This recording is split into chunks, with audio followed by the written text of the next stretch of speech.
로마서 1장 26절부터 32절의 말씀 다 찾으신 줄 알고 한 목소리를 함께 읽도록 하겠습니다.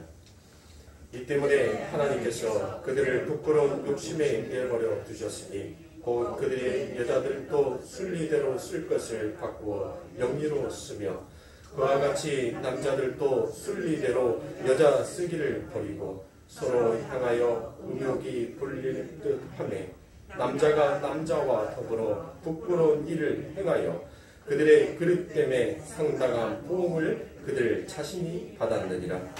또한 그들이 마음에 하나님 두기를 싫어하며 하나님께서 그들을 그 성실한 마음대로 내버려 두사 합당하지 못한 일을 하게 하셨으니 곧 모든 불의, 추악, 탐욕, 악의가 가득한 자요 시기, 살인, 분쟁, 사기, 악독이 가득한 자요 수근수근하는 자요 비방하는 자요 하나님께서 미워하시는 자요 능욕하는 자요 교만한 자요 자랑하는 자요 악을 도모하는 자요 부모를 거역하는 자요 우매한 자요 배역하는 자요 무정한 자요 무자비한 자라. 그들이 이 같은 일을 행하는 자는 사형에 해당한다고 하나님께서 정하심을 알고도 자기들만 행할 뿐 아니라 또한 그런 일을 행하는 자들 옳다 하느니라. 아멘. 자, 오늘은 무덤에 넘어진 성도다라는 말씀을 가지고 내가 좀 길게 가도록 하겠습니다. 길게. 그래서 4시간에 걸쳐서 이렇게 우리가 무덤에 넘어진 성도가 무엇인지 이렇게 보도록 하겠습니다. 여러분들이 이 로마서는 항상 어떤 대의 주제를 잊어버리면 안 됩니까? 로마서 1장 17절에 오직 의인은 믿음으로 말미암아 산다라는 그와 같은 이 대의 주제를 여러분들은 항상 잊어버리면 안 됩니다. 항상 로마서 1장 17절의 말씀을 다시 한번 같이 봉독해 볼까요? 복음에는 하나님의 의가 나타나서 믿음으로 믿음에 이르게 하나니 기록된 바 오직 의인은 믿음으로 말미암아 살리라 함과 같으니라. 자, 여러분들이 이 로마서를 여러분들이 계속적으로 함께 은혜를 나누고 여러분들과 함께 많은 다양한 하나님의 말씀들을 같이 나누게 될 때 여러분들은 반드시 머릿속에서 잊어버리면 안 되는 대주제가 바로 로마서 1장 17절에 나와 있는 이 말씀을 모토로 해서 이 로마서의 내용을 사도가 지금 계속적으로 기록하여 나가고 있다는 것을 여러분들이 잊어서는 안 돼요. 그러니까 성경이 얼마나 일목요연하게 적어져 있는지를, 그리고 우리가 성경을 어쩌면 이처럼 하나님께서 정확하고 한치의 오차도 그 안에 이 면도날보다도 더 틈없는 그와 같은 공간으로 하나님께서 얼마나 철두철미하게 일목요연하게 기록하여 놓았는지를 우리가 이와 같은 모토를 가지고 여러분들이 읽어나가면 진짜 탐복할 수밖에 없어요. 소리밖에 나올 수가 없는 것입니다. 그래서 저는 계속적으로 여러분들에게 오직 의인은 믿음으로 말미암아 살리라라는 그와 같은 이 말씀을 가지고 이 대의 주제를 가지고 여러분들에게 지금 3장 20절까지의 죄의 목록이 무엇인지에 대해서 여러분들에게 계속적으로 설명을 해드릴 것입니다. 그래서 우리가 이 세상을 살아가는 데 있어서 무엇이 필요합니까? 이 세상을 살아가는 데는 전부 다 학교에서 가르치고 있는 것이 뭘 가르쳐요? 지식을 가르치는 겁니까? 아니요. 지식을 가르치는 게 아닙니다. 학교에서 가르치는 것은 이 세상을 살아가는 법도를 가르치는 거예요. 도덕이 무엇이고 윤리가 무엇인지에 대해서 그것을 가르치기 위하여서 인간에게 셈하는 방법을 가르치는 거예요. 그 셈하는 방법이 뭡니까? 사고를 할 수 있게끔 하는 방법이 그게 수학 아닙니까? 국어를 읽음으로 인해서 여러분들 언어를 만들어 놓고 왜 우리가 그 윤리와 도덕이 합당한 건지에 대해서 인지하게끔 여러분들 배우는 거 아닙니까? 그게 교육 아닙니까? 그렇죠. 자, 그러면 우리가 지금까지 배워왔던 이와 같은 도덕과 윤리, 그것을 통틀어서 법도다라고 얘기를 하는데 이와 같은 법도를 지키면서 살아가는 우리들의 그 우매함이 무엇인지에 대해서 여러분들 함께 오늘 살펴보도록 하겠습니다. 그래서 대부분 사람들이 이 법도와 윤리와 도덕을 지켜가면서 살아가는 것, 그러니까 인으로 살아가는 것이 그게 바로 불교에서 나오는 학문이다라고 생각을 하시는데 여러분들 그것은 불교의 학문이 아니에요. 우리가 이 법도 도덕과 윤리를 지킴으로 거기에서 인이라는 것이 돼 있고 그 인이 예로 가는 거예요. 그 예가 쌓이게 되면 덕으로 가는 거고 그 덕이 쌓여서 올바른 길로 가는 것이 바로 그게 뭐냐면 도예요. 도. 이와 같은 사상을 가리키는 것이 바로 누구입니까? 그게 공자의 유교 사상인 것입니다. 그래서 이 공자의 핵심은 바로 인을 얘기하고 있어요. 여기에서 인이라는 것은 어떤 것을 말을 하냐면 우리 한자로 보면 어질인자입니다. 어질인. 사람 인자에다 두 이자를 어우러져서 만들어진 단어가 바로 어질인입니다. 자, 이처럼 인이라는 것은 바로 어떤 것을 나타내는 거냐면 사람과 사람으로서 사람과 사람의 관계성을 나타내고 그 사람과 사람이 살아가는데 사람으로서 어떻게 살아가는 것이 가장 합리적이고 합당한 삶인지에 가리키는 것이 바로 이 세상의 학문이고 이 세상의 학문을 바로 공자의 논어라는 그 책을 놓고 보면 얼마나 우리가 우매한 자고 어리석은 자인지를 한번 발견할 수 있을 거예요. 그래서 오늘은 여러분들 무덤에 넣어진 송도라라는 이와 같은 말씀의 제목은 그 소론의 장막을 열도록 하겠습니다. 그리고 다음 주부터는 성경 말씀들의 한 절 한 절 찾아가면서 여러분들에게 왜 우리가 어리석은 자인지를 그리고 왜 우리가 하나님의 의를 구하여야 하는지를 한번 제가 여러분들께 말씀드리도록 하겠습니다. 그래서 인이라는 것은 사람과 사람 사이에서 즉 관계를 통해서 사람을 가장 사람답게 만드는 어떤 것을 바로 인이다라고 해요. 공자의 논어에서. 그러니까 여러분들 도를 아십니까? 라는 사람들이 있죠. 길거리에서 혹시 여러분들 그런 사람들 만나보셨습니까? 도를 아십니까? 예, 거기에서 그들이 말하는 그 도가 지금 제가 여러분들에게 말씀드리고 있는 거예요. 그러니까 도가 무엇이지? 라고 생각을 해서 거기에서 굳이 그곳에 갈 필요성이 있어요? 없어요? 없다는 것을 제가 말씀을 드리는 겁니다. 자, 그래서 아인이라는 제자가 공자에게 물었습니다. 선생님, 인이 뭡니까? 라고 물어봤어요. 그때 공자가 그 아인이라는 제자에게 이렇게 대답합니다. 자기를 극복하고 예를 따르는 것이다 라고 그랬습니다. 그것을 바로 극기복례 위인이라고 합니다. 그것을 바로 이 유교에서는 의다라고 얘기를 해요. 자, 말이 너무 어렵죠? 그러니까 자기라는 것은 무엇을 나타내냐면 자기를 사랑하는 것을 말하는 거예요. 자기를 사랑. 끊임없이 솟구쳐 올라오는 자기에 대한 욕심과 욕망, 그것을 내려놓을 수 있는 거, 즉 다른 말로 내가 아닌 다른 사람에게 덕을 베풀 수 있는 거, 그게 바로 인이다라고 얘기를 하는 거예요. 그래서 쉽게 말해서 나의 욕망을 억누르고 타자의 유익을 위해 사는 것이 바로 인이다라고 얘기합니다. 그게 공자의 유교의 핵심 사상입니다. 그래서 그의 제자 번지에게는 아주 간단하게 얘기를 해요. 이웃사랑. 딱 그렇게 간단하게 얘기를 해버립니다. 우리 성경에도 우리 예수님이 그 말 했는데 저는 지금 여러분들에게 뭐를 설명하고 있어요?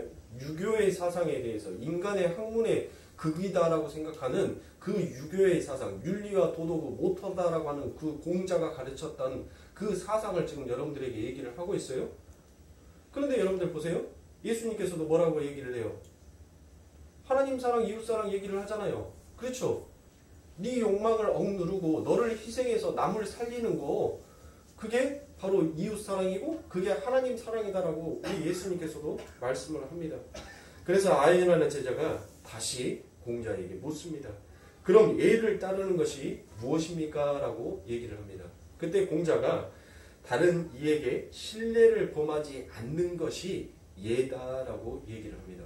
그러니까 여러분들 우리가 어디를 들어갈 때 우리들이 주로 사용하는 말이 뭐합니까? 어떤 말을 씁니까?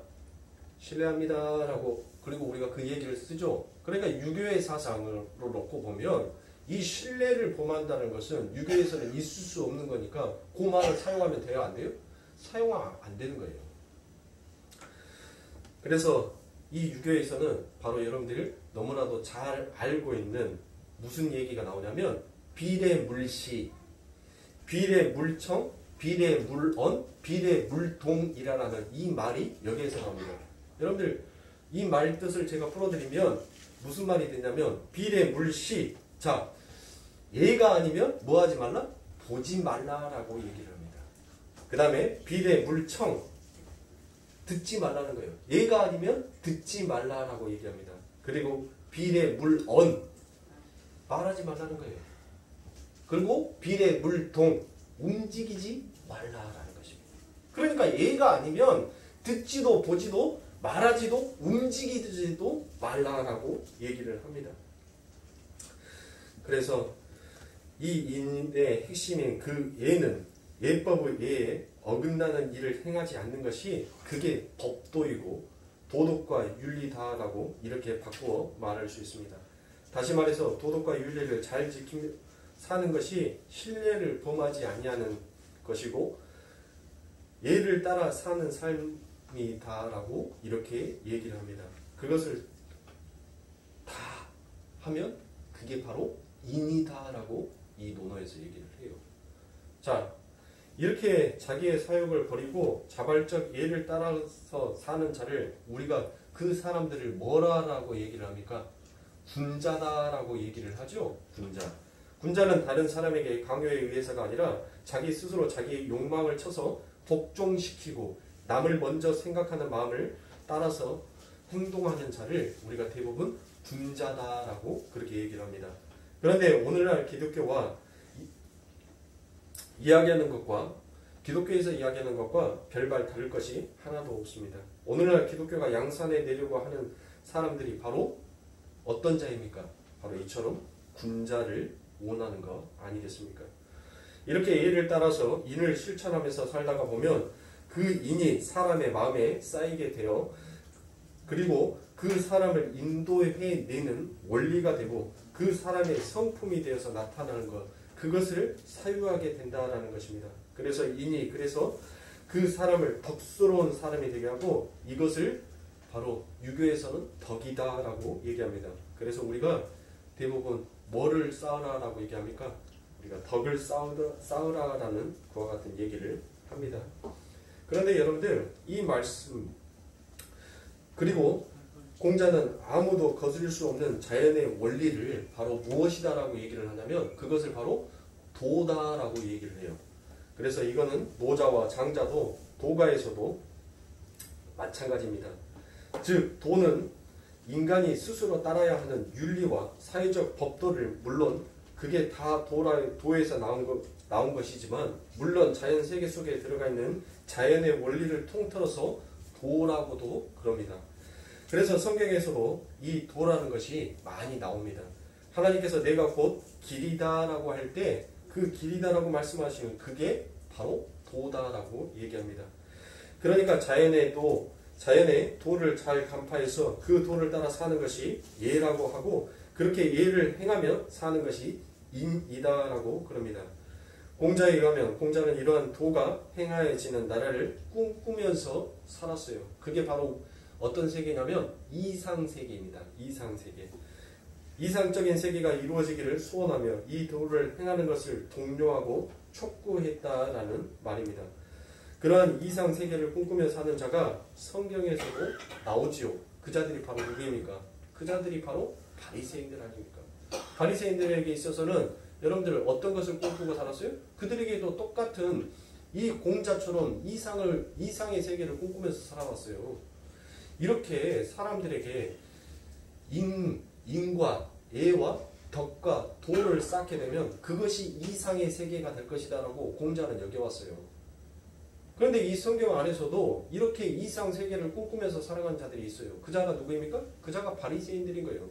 다윗 왕국이 재건이 되면 반드시 자기들이 그 제국된 나라를 통하여서 자기들은 큰 공로를 하였기에 자기들이 어떤 벼슬과 어떤 자리를 차지하게 될 것이다. 그래서 그들이 소망했던 것은 무엇입니까?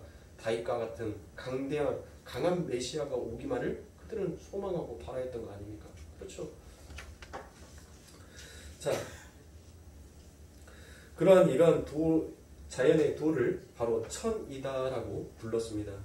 바로 하늘 노노 위정에 보면 공자 자신을 50세에 천명 하늘의 뜻을 알았다라고 그렇게 얘기합니다. 그래서 50이 지천명이다라고 그래요. 지천명이라는 말은 거기서 나온 것입니다. 그래서 천에 순응하는 자는 살고 천을 거스리는 자는 망한다라고 얘기하죠. 그러니까 여러분들 우리가 하늘의 뜻, 하늘의 순리대로 살아가는 자는 흥할 것이고 하늘의 뜻을, 하늘의 순리를 거슬리는 자는 망할 것이다 라고 저주를 받게 될 것이다 라고 우리가 흔히들 그런 말들을 쓰잖아요.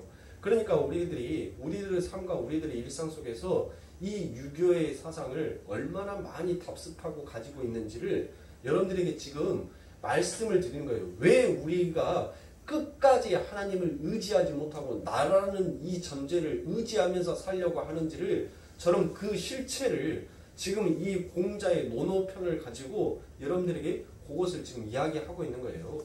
그러니까 여러분들 왜 성경 말씀 시간에 논어의 공자의 얘기를 지금 이렇게 이야기하고 계실까라고 여러분들 그렇게 생각지 마시고 제가 지금 세상의 학문과 성경의 말씀 속에 비춰져 있는 것을 자꾸 대조하면서 여러분들에게 말씀을 드리고 있으니까 여러분들이 그 부분을 간파하셔야 됩니다. 그래서 선을 행하는 자는 하늘에서 복으로 갚아주고 선을 행하지 아니하는 자는 하늘이 화로서 갚아준다라는 그와 같은 말을 합니다. 여러분들 이 말씀의 모토가 바로 명심보감의 핵심 주제인 상선 벌악 아닙니까? 상선 벌악. 그렇죠. 선을 행하면 상을 주고 악을 행하면 벌을 받는다. 그게 명심보감의 핵심 주제이거든요. 자, 그래서 이런 도의 세계를 꿈꾸면서 그는 72세가 되도록 살았는데 나중에는 이 천의 법칙과 자기가 거의 하나가 되었다시피 했다라고 자기가 스스로 거기에다가 기록을 해놓고 있습니다. 그래서 70세가 되어서는 마음이 원하는 대로 막 따라 해도 그건 하늘의 법도를 넘어서지 않았다라고 얘기합니다. 그것을 바로 우리가 종심소욕 불유급, 그래서 그거를 종심이다라고 그렇게 얘기를 합니다. 70세를. 그러니까 자기의 마음이 원하는 것과 도와 천이 하나가 되었다는 것입니다. 완벽하게 하늘의 뜻대로 살았다라는 그와 같은 이야기입니다. 누구처럼 수양하면서 자기를 성찰하면서 예를 따라 살다 보니 자기 마음에 원하는 것과 법도가 하나가 되더라라는 그와 같은 말입니다. 그래서 공자의 유교에서는 나이가 들어가면 들어갈수록 점점 훌륭해지고 완벽해지는 인간상을 제시하고 있습니다. 그래서 공자는 20세에 약관, 갓을 쓴 선비로서의 삶을 시작했고 30세에 일입, 마음이 도덕 위에 확고하게 서서 움직이지 않았다라고 얘기합니다. 그리고 40세에 불혹, 세상 일에 정신을 빼앗겨서 판단을 흐리게 하는 일이 없었다라고 얘기합니다. 그리고 불혹 50세에 지천명, 하늘의 뜻을 완벽하게 알았다고 하고 60세에 이순에 귀가 순해져서 무엇을 듣더라도 다 깨우쳤다라고 얘기합니다. 그러니까 다 이해하고 다 포옹했다라는 그와 같은 이야기입니다. 그리고 70세에 제가 방금 말씀드렸던 종심, 자기 뜻대로 행하여도 하늘과 하나가 되어서 어긋남이 없는 삶을 살았다라고 얘기합니다. 그러니까 여러분들 이 나이에 붙어져 있는 것들을 이름을 여러분들 혹시 아세요? 양 말씀을 드렸으니까 자, 우리가 만 1살을 뭐라고 합니까? 우리가 돌이다라고 하죠. 네. 그리고 10살을 바로 뭐라고 하냐면 충년이다라고 합니다. 그리고 15살을 지학이다라고 얘기합니다. 그리고 20세를 요령이다라고 얘기해요. 제가 30세는 방금 일입이다라고 얘기했고 40세는 불혹이다라고 얘기를 말씀드렸죠. 50세는 지천, 명자를 뺀 지천이라고 얘기를 합니다. 그리고 60세에는 이순이다라고 하고 70세는 여러분들 종심이다라고 얘기를 해요. 그리고 80세를 바로 산수다라고 얘기합니다. 그리고 81세가 되면 뭐라고 얘기를 하는 줄 아세요? 망부라고 얘기해요. 망부. 여러분들 이게 비속어가 아니에요. 네, 논어에서 이렇게 나와 있어요. 81세를 망구라고 한다니까요. 우리가 할망구 하잖아요. 그게 비속어가 아니에요. 81세를 부르는 것이 망구예요. 제 말이 맞는데. 그리고 81세를 우리가 뭐라고 부르냐면 망백이다라고 부릅니다. 그리고 우리가 백사를 백수다라고 하지 않고 99세를 바로 백수다라고 얘기를 해요. 그리고 백사를 상수다라고 해요. 그러니까 이 백사를 상수다라고 얘기를 하는 것은 이 인간의 수명이 상중하로 되어 있는데 이 100세가 넘어버리면 인간의 수명이 가장 상에 속해 있다고 해서 상수다라고 이렇게 얘기합니다. 제가 참 설교를 하면서 별 얘기를 다 하는 그러니까 공자는 자연의 계시가 된 하늘의 도를 깨달아 그 도를 따라 예를 실천하여 살면서 결국 인간이 궁극적으로 도달해야 하는 중심의 자리에 도달하는 사람이 되는 것이다 라고 그렇게 얘기합니다. 그런 사람들이 모여 사는 것이 공자가 꿈꾼 이상세계였던 것입니다. 그런데 그 공자도 중심에 다다르지 얼마 되지 않아서 죽었습니다. 그렇게 열심히 노력해서 예를 행함으로 도달한 중심의 상태에서 죽었다라는 얘기입니다. 그럼 공자는 죽어서 어디를 갔을까라는 여러분들의 생각을 궁금증에 대해서 생각을 하시는데 그는 죽어서 그가 꿈꾸던 이상 세계로 갔을까요?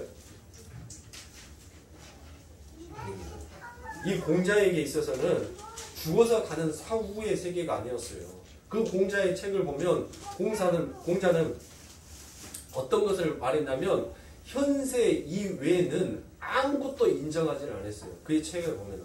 그러니까 즉 그가 만들고자 싶어했던 이상세계는 그가 살아있었던 지금의 세계 안에서 만들고 싶었던 세계였었지 그가 죽어서 이루고 싶었던 세계가 아니었던 것입니다. 그래서 이 공자와 공자의 이상세계 그리고 바리새인들과 민족 메시아 사상을 근거로 한 다윗 왕국의 회복 그것이 바로 이 싱크율이 엄청나게 똑같다라는 이야기입니다. 자, 여러분들 보십시오. 제가 지금 무엇에 대해서 얘기를 하고 있어요? 유교에 대해서 얘기를 하고 있잖아요. 유교에 대해서 이야기를 하고 있는데 여러분들은 지금 성경 속에 말씀 속에 담겨져 있는 어떤 인간이 지키자, 하자, 하지 말자와 같은 그와 같은 말씀으로 여러분들 들리지 않습니까? 성경을 지키면 하나님이 주시는 말씀을 지키면 너희들이 복을 받고 하나님의 말씀을 어기면 너희들이 저주를 받게 된다라는 여러분들 그와 같은 말씀으로 들리지 않으세요? 지금 저는 유교에 대해서 말을 하고 있지 성경에 대해서 이야기를 하고 있지 않아요. 그런데 여러분들 이 유교에서 말하는 이 사상과 기독교에서 말하고 있는 이 사상이 너무나도 똑같다는 거예요. 똑같다. 그런데 오늘날 교회도 이걸 똑같이 바라보고 있습니다. 그건 기독교가 아닙니다. 이러한 공자의 열심과 노력과 도착 지점은 오늘날 기독교인이라고 자처하는 이들의 그것들과 한번 여러분들이 비교해 보셔야 합니다. 그래서 평생 그 뜻을 수행하기 위해서 노력했고 결국 그가 하늘의 뜻을 따라 살 수 있는 자가 되었다라고 착각을 합니다. 그런 착각이 결국은 그를 지옥으로 보내고 마는 것입니다.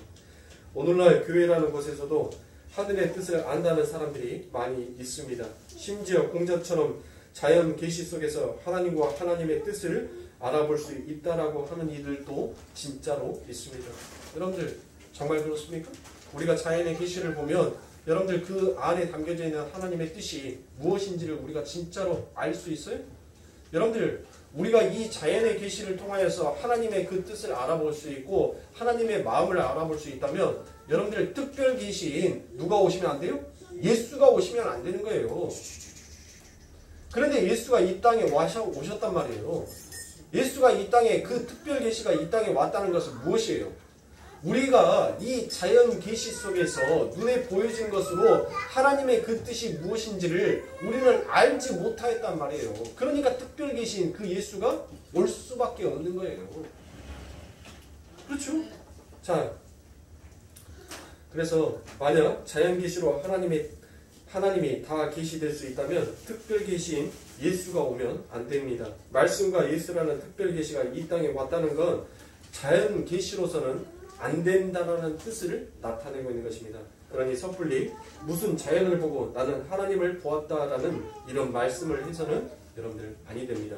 그래서 사람들은 도덕과 윤리를 실천하고 사회를 개혁하고 정화해서 모든 이가 평등하게 살 수 있는 그런 이상세계를 꿈꾸고 있습니다. 그러한 인간들의 열심 앞에 예수님의 은혜와 긍휼과 십자가는 그저 장애물에 불과하더라라는 것입니다. 왜요? 우리들에게 뭐가 있다는 거예요? 우리들에겐 지식과 지혜와 힘이 있다라고 믿는 것이기 때문입니다. 여러분, 성도는 도덕과 지천명과 이순과 종심의 과정을 거쳐 천국에 가는 것이 아니에요. 우리는 예수 그리스도의 긍휼로서 그 예수 그리스도의 은혜로서 우리는 천국을 가는 것이지, 우리가 어떤 노력과 우리가 어떤 열심을 낸다고 해서 그 열심과 노력으로 인하여서 우리가 천국 가는 것이 아니다라는 그와 같은 말씀입니다. 그래서 여러분, 오늘 본문을 보시면 어떤 메시지를 여러분들이 받으셔야겠습니까? 열심히 노력해서 이런 천인 공로할 제 제목들을 하나하나 제거해 나가도록 결국 하나님이 기뻐하시는 자리까지 성숙해서 성도담을 완성하자는 이 불끈 지는 두 주먹의 결론을 맺어야 할까요? 여러분들, 오늘 말씀을 보고 그래 열심히 노력하자, 그래 열심히 노력해서 열심히 하다 보면 지금부터라도 이 두 주먹 불끈 짚고 하나님께서 기록해 놓으신 이 지혜의 세목들을 내가 안 지키려고 내가 열심히 한번 해보자. 여러분들, 그것을 정말 하나님께서 원하실까요? 하나님께서 진노하시는 것은 무엇입니까? 그 죄의 세목들을, 하나님께서 죄의 세목들을 펼쳐 놓으셨던 것은 너희들은 이와 같은 자니까 이와 같은 죄 속에 있는 너희들은 반드시 나를 의지해야지만이 살 수 있다라는 것을 하나님께서 보여주시는 것인데, 내가 하나의 죄를 안 지켰다라는 것으로 나의 스스로가 나를 자랑하거나 나를 스스로 의인이다라고 칭호하는 것을 하나님께서는 그것을 진노하시는 거예요. 내가 죄의 세목을 줄였다라고 생각하는 그 자체에 하나님께서는 진노하시는 것입니다. 이런 내용들을 보면서 우리에게는 하나님의 은혜가 필요한 거라는 것을 배우셔야 합니다. 우리가 그것을 배우는 게 바로 성도의 신앙생활인 것입니다. 지금 읽은 지혜의 세목들을 하나하나 줄여가는 것을 목적으로 삼고 가는 것이 바로 그게 신앙생활이 아니다라는 것입니다. 하나님은 당신의 백성들에게 그러한 자기 부인의 고백을 드러내시기 위해서 당신의 백성들을 이 광야로 넘겨주시는 것입니다. 그것을 제가 넘겨주다, 파라디도미, 파라디도미라는 단어는 여러분들 머릿속에서 숙지하고 계시면 좋아요. 이 로마서에서 여러분들 자주 이렇게 언급이 되어지는 단어이기 때문에 파라디도미, 넘겨주다. 자, 그렇게 넘겨주시자 하나님의 백성들에게 무시무시한 경험을 시작하게 만드시더라라는 것입니다. 본문 26절과 27절입니다. 이를 인하여 하나님께서 저희를 부끄러운 욕심에 내버려 두셨으니 곧 저희 여인들도 순리대로 쓸 것을 받고 영리로 쓰며 이와 같이 남자들도 순리대로 여인 쓰기를 버리고 서로를 향하여 음욕이 불릴 듯하며 남자가 남자로 더불어 부끄러운 일을 행하여 저희에게 그럴 때에 상당한 보응을 그 자신에게 받았느니라 라고 되어 있습니다. 여러분들 26절과 27절에 기록되어 있는 말씀들 중에서 여러분들이 무엇을 먼저 발견할 수 있습니까? 무엇을 먼저 발견할 수 있어요? 부끄러운 욕심이요? 아닙니다. 여러분들, 바로 여기에서 나와 있는 것은 바로 여자가 먼저 기록이 되어 있고 그 이후에 남자가 기록이 되어 있다는 것을 여러분들 유심히 살펴볼 필요가 있어요. 자, 우리가 대부분 이 로마서 26장과 27절의 말씀을 우리가 무엇으로 많이 해석을 합니까? 동성연애라는 그와 같은 말을 가지고 우리가 이 말씀을 풀이를 많이 합니다. 그렇죠. 그런데 여러분들, 얼핏 표면적으로 보면 동성연애 하지 마, 그건 죄야 라고 이렇게 얘기를 하는 것처럼 보여요. 그런데 지금 이 안에 담겨져 있는 것은 그 표피적인 것, 표면적인 것을 가지고 얘기를 했겠습니까? 아니죠. 그러면 분명히 이 사도는 이 안에 26절과 27절을 말씀을 어떤 사건을 가지고 이곳에다 의도적으로 기록해 놓았다는 것을 볼 수가 있어요. 어떤 사건일까요? 여자가 먼저 죄를 짓고 그 다음에 남자가 죄를 지어요. 창세기에서 봤는데 그렇죠? 맞죠? 여자가 먼저 죄를 지어요. 여자가 먼저 마귀의 유혹을 받고 그 마귀의 미혹에 넘어가서 여자가 먼저 그 죄를 범하여요. 그리고 그 죄를 범하고 난 다음에 그것을 누구에게? 남자에게 같이 함께 동지를 만들어버리죠. 죄의 동지를. 지금 이 사도는 어떤 의도로 얘기 안 했다 기록에 나왔냐면 그가 그 안에 중간중간에 뜻풀이를 해놨잖아요. 뭐를? 너희들이 있어야 될 자리를 너희들이 박탈해버린 거 그게 하마르티아 죄다라는 것을 지금 그 죄가 무엇인지 인간의 본성 안에 가지고 있는 죄의 근본이 무엇인지를 그거를 지금 이 사도가 파헤치고 있는 거예요. 무엇을 통하여서? 이 선악과의 사건을 통하여서요. 맞죠? 선악과에 있었던 그 사건과 지금 여기 로마서 1장 26절과 27절에 기록되어 있는 말씀과 여러분들 딱 읽어보면 매치가 되지 않습니까? 두 그림의 상이 하나로 딱 일치가 되는 것처럼 보이죠? 그렇죠? 그래요. 그러니까 사도는 지금 어떤 얘기를 하고 싶으냐면 이 성에 관련되어 있는 이 성을 들어다가 순리적으로 써야 될 것을 영리로 쓰더라라는 것이에요. 결국 뭐라는 것입니까? 순리대로 하나님께서 너희들에게 명령하신 그 명령에 준행하면서 너희들이 순종하면서 사는 것이 그게 순리인데 너희들 스스로가 율법과 윤리와 도덕을 지켜서 내가 하나님처럼 되고 싶다라는 그 영리로 써버리는 그것이 바로 죄다라는 것을 그것을 마치 동성연애를 가지고 얘기하는 것처럼 되어 있어요. 아니 남자와 여자가 연애를 해야지 남자와 남자가 여러분들 연애하는 것이 말이 됩니까? 그런데 어떻게 된 게 이 대한민국이 미쳐가고 있어요. 하나님의 말씀으로 세워지는 그 미국이라는 땅덩어리가 여러분들 미쳐버렸다니까요. 세상이 미쳐버렸다는 증거가 바로 무엇입니까? 여러분들 상상해보세요.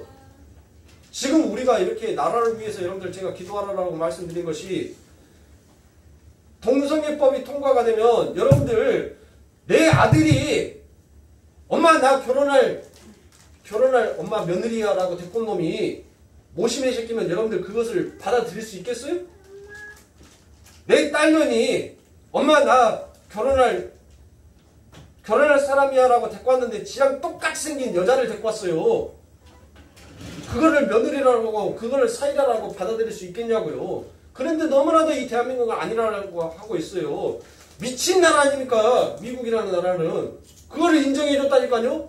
그래서 교회에서 목사가 남자랑 남자가 결혼하는데 주례를 안 쓰면 벌금을 물어요. 그리고 일정 벌금을 물었는데 그것을 또다시 반복을 하면 그 사람을 감옥에 가둬요. 그런 세상이 되어버렸다니까요. 그런 일들이 우리 교회 안에서도 안 이루어질 것 같습니까? 그게 동성애법이 통과가 되면 어떤 누군가가 목사님 나 결혼 주례 좀 봐주십시오라고 했어요. 그래서 그래? 라고 해서 왔는데 신랑 입장 좋아요. 신부 입장했는데 모심애가 주랭에다 누주 바르고 귀걸이하고 치마 입고 여러분들 걸어온다라고 생각을 해보세요.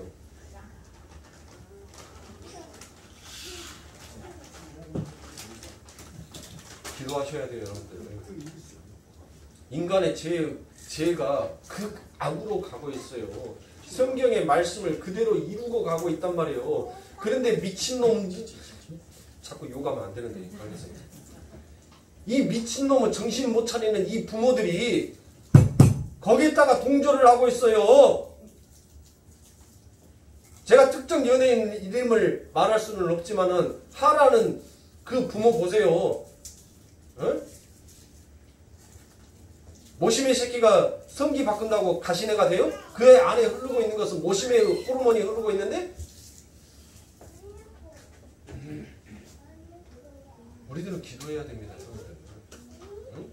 인간의 죄악성이 윤리와 도덕 그 법도를 지켜서 인과 예를 지켜 덕을 쌓고 그 덕을 쌓아서 도라는 참된 인간의 참된 삶을 살아가자라고 그 도의 길을 걸어가자라고 하는 이 세상의 실태가 바로 이런 상태예요, 여러분들.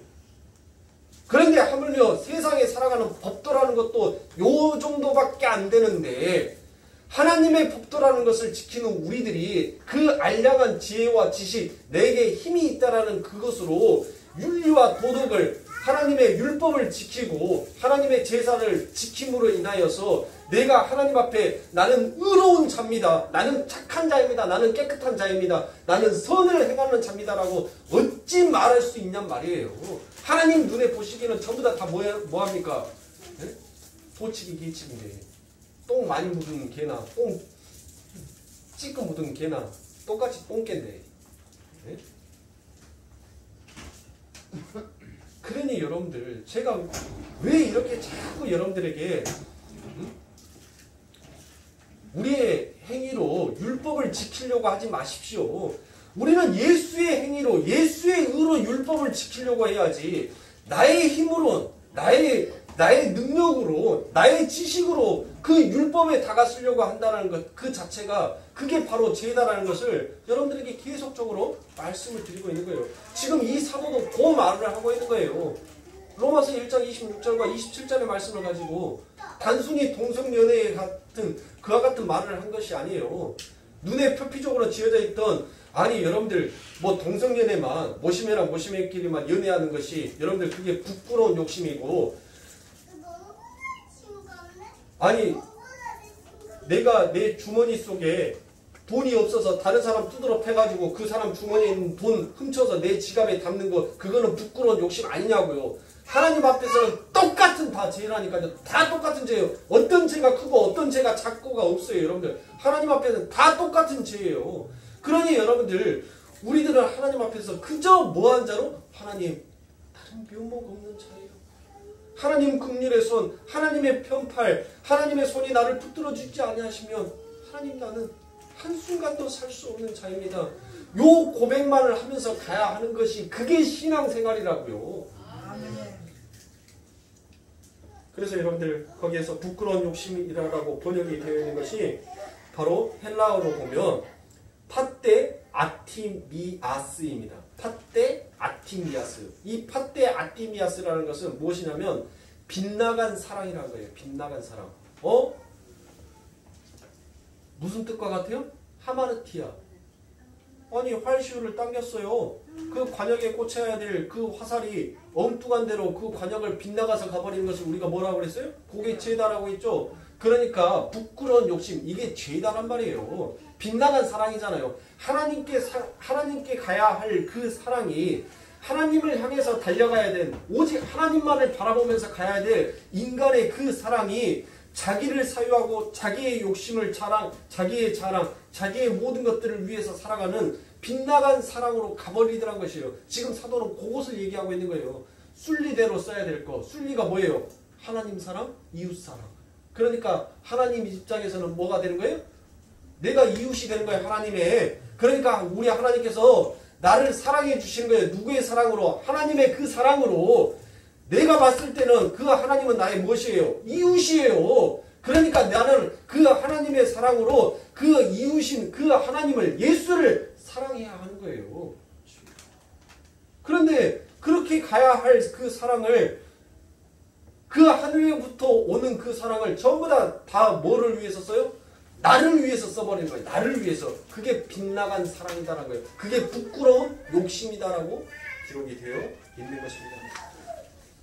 그런데 인간들이 하나님이 아닌 자기 자신을 살아가게 되었을 때 어떤 결과가 벌어졌습니까?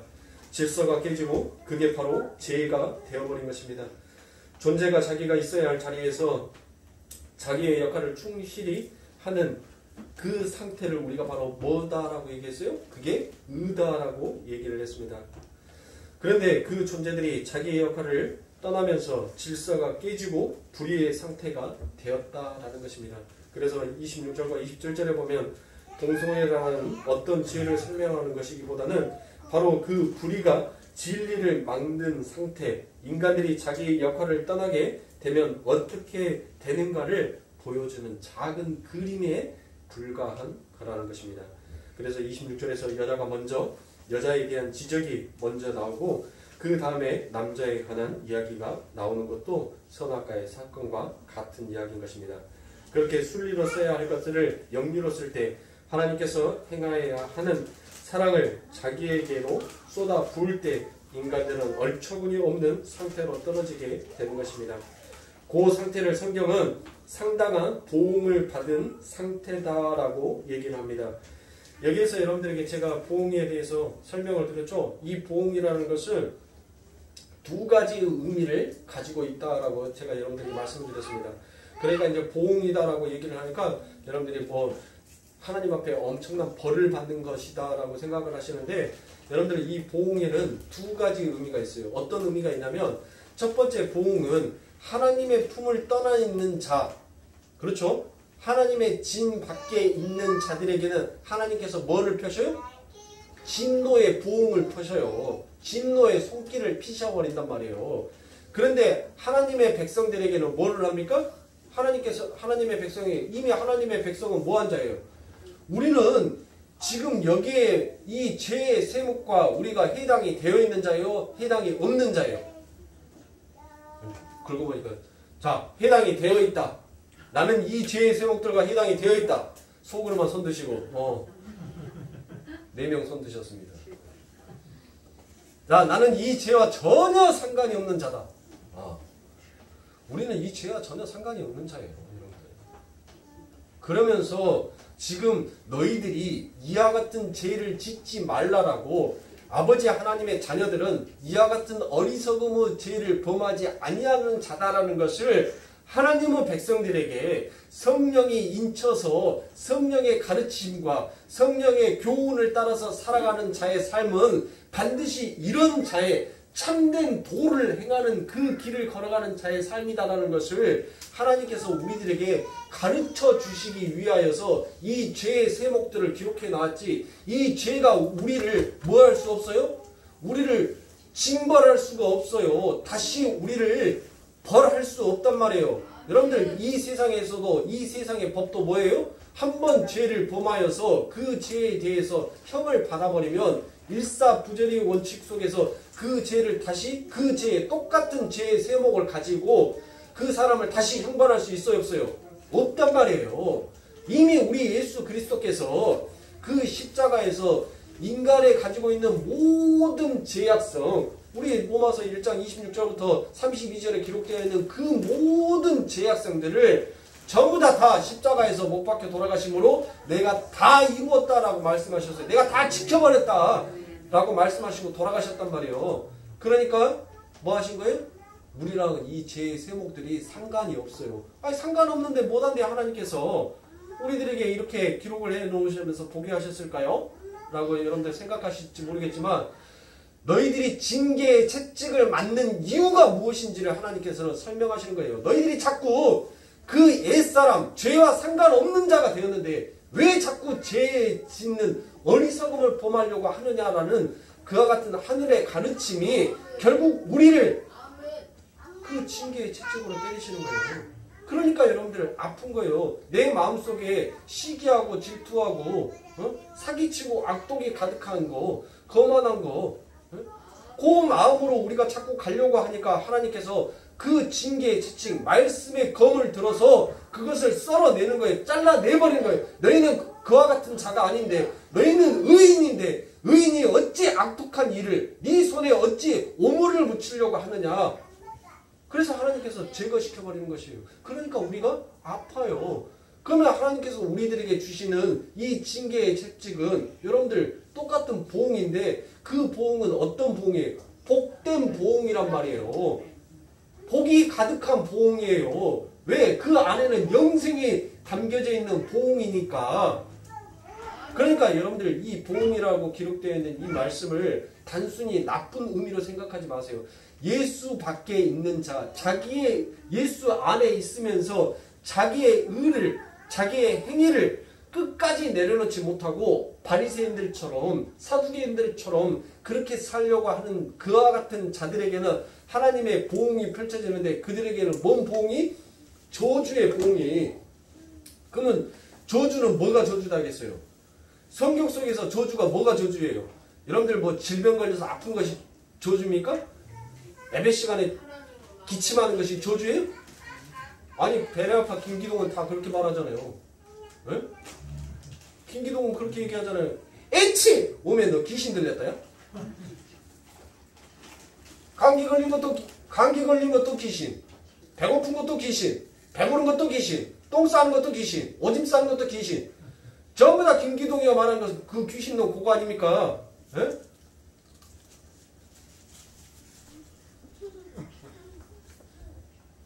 여러분들 아니에요. 우리는 오직 하나님의 의로서 그런 하나님의 그 사랑으로서 사는 자다라는 것을 잊어서는 안 됩니다. 그래서 여러분들이 지금까지 여러분들에게 이렇게 말씀드렸던 이 모든 말씀들을 여러분들을 통하여서 여러분들은 정말 나에게서 끊임없이 하나님을 사랑해야 되는데 하나님을 사랑하지 못하는 나를 발견하는 거예요. 그러니까 여러분들은 성도의 삶 가운데 뭐 할 날이 없어요? 눈물이 마를 날이 없는 거예요. 왜?